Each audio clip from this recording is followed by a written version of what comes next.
guys, it's Mo, and welcome to the Remontant.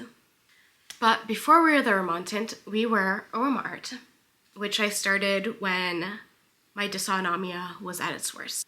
I used to tell people that aroma art was born from my despair, and it really was. It was a light in the darkness, a setting for my senses. I started aroma art back in 2021 when I was diagnosed with dysautonomia. I had an allergic reaction to the COVID-19 vaccine, and it completely changed my life. Dysautonomia means that essentially your nervous system is out of whack with your body. So things that your body typically does on autopilot, mine wasn't doing. It was hard and very scary. It caused me to become bedbound. One day I was working out and half my face went numb. At the moment, I didn't really think anything of it, but then it started to get worse. I started to get dizzy. It was a really dark time for me. And in all honesty, I didn't think I was going to make it. This was back during the pandemic and hospitals were overrun. There were too many patients to nurses and doctors. It was madness. I always tell people that in my darkness, I made a light. And I mean that so literally. Aroma art was my light in the darkness, a setting for my senses, somewhere I can go when my body wasn't listening to me that I could escape into. I started making new scents that I wanted to smell. Even though I was bedbound, I could still get up for about 10, sometimes 15 minutes before I'd have to lay back down again. And I would create and practice my candle making. And there's lots of portions of candle making that you don't really need to be able to see to do, like smelling. I started smelling all of these different scents, and I just started to create my own. I started mixing and blending things, and I started making the stuff that reminded me of my family. I was in Seattle, my family was in Florida, and it was really hard, especially on those days where nothing was going right, and I would be in this perpetual dizziness all day long. So I made Melon Rose. It was the first scent I ever created in our signature collection. Honeydew, melon, rose, and beechwood. This is the scent that my mom would smell like. It's literally honeydew, melon, and her perfume mixed together. And I would smell this when I was a little girl, and she would be cutting up honeydew melon for us, and I'd go underneath her arm while she was doing it, and I could smell the wafting of the honeydew along with her presence, and that scent has always brought me so much comfort that I made it into a candle so that I could smell it when everything was going wrong. And she wasn't there to comfort me. And it's so funny, since Melon Rose was the first scent I made, it was actually the easiest scent I ever made, but it's also one of my best sellers.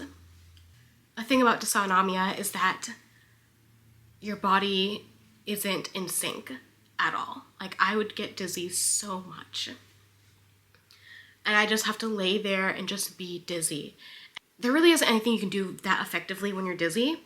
So I would just close my eyes and be in darkness. And as you can imagine, that is perpetually boring. The darkness was always the same, but the scent was different. The scent is what I had control over. So I started creating my own scents. I would forget my troubles and opt into my imagination, my memories, and just reminisce and daydream. Serial muse.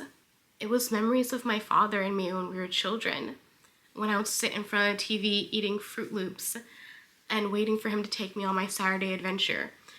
Me and my dad were always these avid cereal eaters, and in hindsight, I probably shouldn't have been eating so much sugar as I was as a child, but I have such fond memories of that time.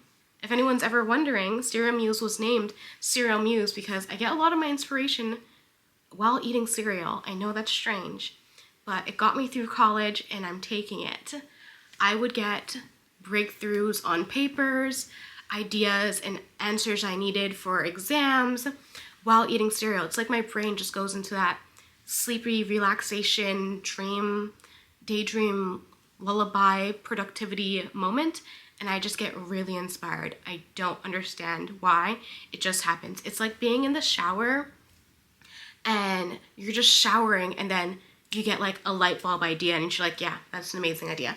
I must remember this when I'm out the shower. All the signature scents of Remontant has a story, a memory, a promise, an artistic outlet that I had to release into the world, which is actually why the jar is so minimalistic and black.